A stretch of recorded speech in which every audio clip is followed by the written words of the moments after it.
hey, thank you for your patience. We try to keep those sort of scene changes to a minimum, but there's usually one per concert that we just can't avoid.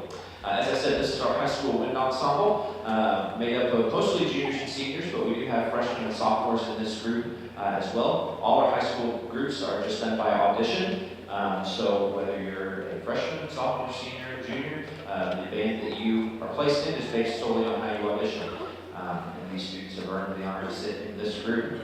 I want to give a quick thank you to several students in this group and also in our other two high school groups for really being an awesome help after school. We have to put these tarps out, we have to put all these chairs out. Added thing tonight was setting up the jazz band, and we had probably 15 or 20 kids after school moving percussion as well, just making sure that this concert was ready to go. So would you help me thank those students that helped out after school?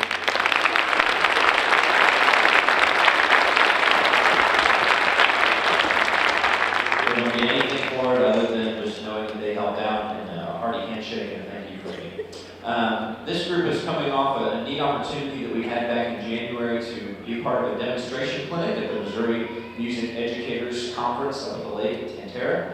They were asked to be a part of that clinic with Dr. Nick Williams, who is one of the band directors at the University of North Texas. Basically, Dr. Williams was talking to the other band directors in attendance at the conference about some rehearsal techniques, how that they can go home and make their bands better, and he was using this group as a way to sort of demonstrate those techniques. So we would play a little bit, he would talk about what he heard, and then say, now we're going to try this to hopefully help fix it. He would do the thing with the group, they would get better, everybody thought, oh, magic. So it was a really neat thing, a really great way for us to sort of put these kids out in front of probably the harshest audience they're ever going to be in front of, a room full of probably 500 or 600 band directors. And they were very well received. We got lots of amazing compliments, and so proud of them for that and for everything they've done since. We're going to start tonight with a standard in the band literature. And I told them the other day that when I've told my band director colleagues and friends that we're performing this piece, I've gotten one of two responses. The first is either, oh man, you're playing that, that's hard. And I said, yeah, it is. Or, man, not enough people play that anymore. And both, I think, are compliments to us and these kids that they're pulling off this piece and that we are digging back into some music that maybe doesn't get performed as much anymore and making sure that these kids are exposed to it. It's entitled Katya and Chorale. It's in two parts, but they really just kind of blend seamlessly together, so there will not be a break in between.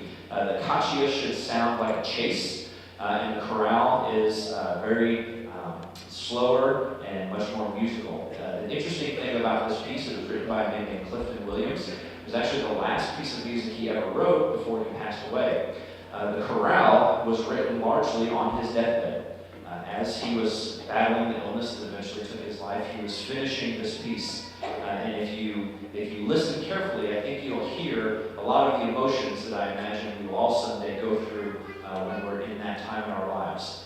You'll hear a moment where there's a couple of chime hits from Dakota here, and then right after that is where the chorale starts. And it starts out maybe angry.